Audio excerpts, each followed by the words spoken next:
biasanya dilakukan oleh pria, tetapi Bu Ari melakukannya demi menyambung hidup karena sudah bosan untuk memberitahu anaknya.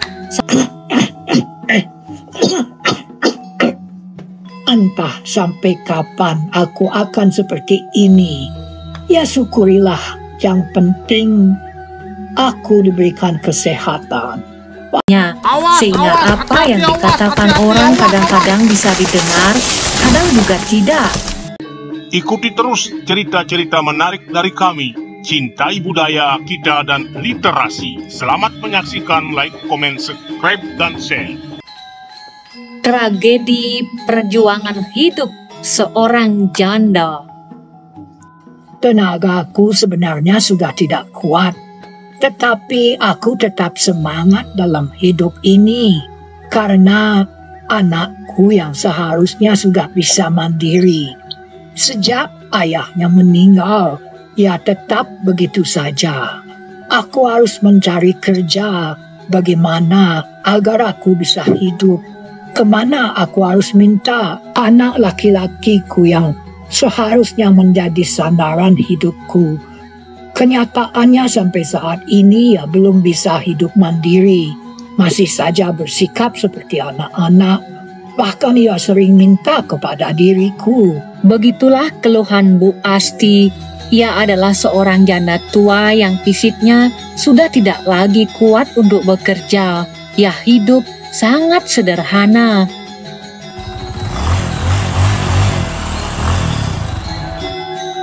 Anak laki-lakinya yang bernama Aris pun muncul.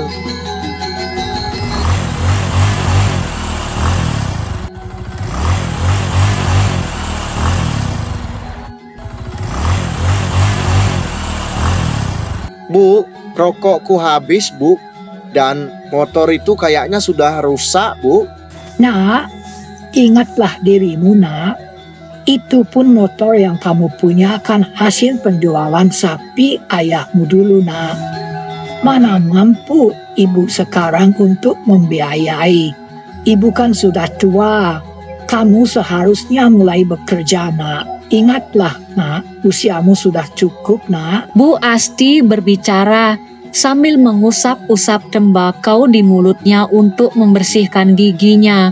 Namun, anaknya sepertinya tidak mengerti juga apa yang dikatakan ibunya. Padahal ibunya seorang pekerja keras, walaupun fisiknya sudah tidak kuat lagi. Sambil meniup rokok dan melihat asapnya yang mengepul, Aris terus menanyakan kepada ibunya, kapan bisa diperbaiki motor yang rusak itu. Sepertinya ia kurang peka terhadap kondisi ibunya yang sudah tua. Bu, kalau motor itu dibiarkan berlama-lama, Bu, kerusakannya akan merembet ke sana-sini, Bu. Bukankah masih tersisa 1 ekor sapi peninggalan ayah, Bu? Bagaimana kalau kita jual itu saja, Bu? Biar beres urusannya, Bu. Anakku Ari, jangan kau hanya melihat sapi peninggalan ayahmu itu. Sebaiknya bagaimana kamu bisa mencari pekerjaan agar bisa mendapatkan uang. Ibu yang sudah tua seperti ini tetap juga bekerja untuk mendapatkan uang. Nanti kalau ibu sudah mendapat uang dari mengangkut kayu, semuanya akan ibu berikan kepada dirimu, Ari. Sekarang tinggal kamu saja. Kalau terus-terusan seperti itu, kalau sapi sudah habis, nanti apa lagi yang akan kau jual, Ari? Ya, tenanglah, Bu. Rezeki pasti terus datang, Bu. Kebiasaan buruk dari Ari selain ia senang merokok terus-menerus, ia juga senang minum minuman keras. Pindah dari suatu warung atau kafe yang satu ke kafe yang lainnya. Tetapi ia belum bisa menghasilkan uang. Ia terus minta kepada orang tuanya yang sudah renta. Itulah kebiasaan buruk dari Ari. Kesukaan Ari adalah mendengarkan musik dan bersantai saja tanpa harus memikirkan bekerja dan memikirkan kesenangan dirinya sendiri.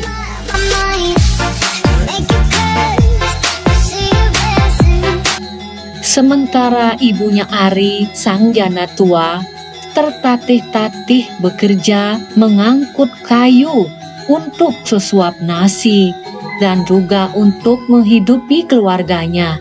Ia pun dengan terpaksa dan hanya berbekalkan semangat. Itulah perjuangan Bu Ari yang sudah usia.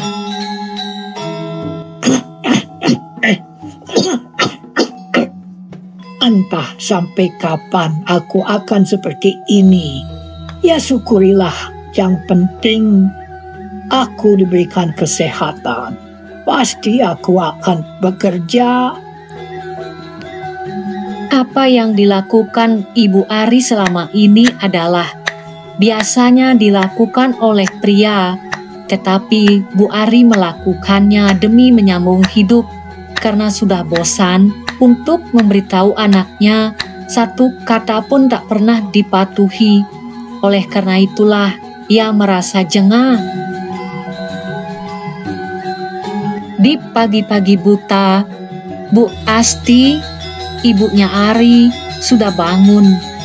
Ia mencari rumput untuk hewan ternaknya. Di siang hari, ia bekerja sebagai buruh, pengangkut kayu dan pemotong. Pekerjaan itu sangatlah berisiko, tetapi apa daya karena kebutuhan hidupnya.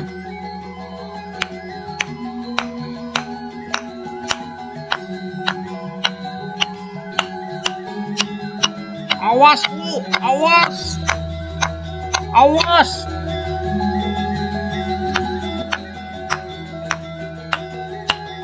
Jauh! Ayo jauh! Bu Asti rupanya sering menantang bahaya, bukan karena kesengajaan, tetapi karena sudah usia, telinganya kurang bagus pendengarannya, sehingga apa yang dikatakan orang kadang-kadang bisa didengar, kadang juga tidak. Sayang sekali, kecelakaan pun tak dapat dihindarkan. Kini Bu Asti ditimpa oleh pohon besar. Mungkin ia tidak bisa bernapas. Ada beberapa tulang rusuknya yang patah. Akhirnya Bu Asti dievakuasi dari tempat kejadian itu. Diangkut oleh penduduk. Tidak begitu lama, ternyata nyawa Bu Asti tak bisa diselamatkan. Berita tentang kematian Bu Asti dengan cepatnya menyebar ke seluruh kampung. Banyak orang merasa heran. Kejadiannya begitu cepat. Terkenang akan Bu Asti orangnya ramah. Banyak orang yang bersimpati kepada Bu Asti. Berdatanganlah dari berbagai penjuru. Orang ikut berduka cita dan memberikan sumbangan seadanya. Ari, anak Bu Asti, merasakan kesedihan yang mendalam dan menyesal karena ia merasa dirinya telah berbuat yang kurang baik kepada orang tuanya. Ia sangat merasa bersalah dengan kelakuannya selama ini. Ia pun bingung. Upacara pemakaman pun segera akan digelar, tetapi Ari tidak mempunyai uang sepeser pun. Sesepuh desa akhirnya memberikan saran kepada Ari. Nah Ari, di samping kesedihanmu yang mendalam, dengarkanlah apa yang aku katakan. Untuk kedepannya, pakailah ini suatu pembelajaran. Kamu tidak bisa lagi seperti yang dulu, karena kita ini adalah hidup yang penuh tantangan. Ibumu itu adalah seorang pejuang sejati. Ia adalah tangguh sebagai orang wanita bila dibandingkan dengan wanita-wanita lainnya. Tinggalkanlah kebiasaan burukmu waktu dulu, Ari. Sekarang kamu harus belajar dari peristiwa ini.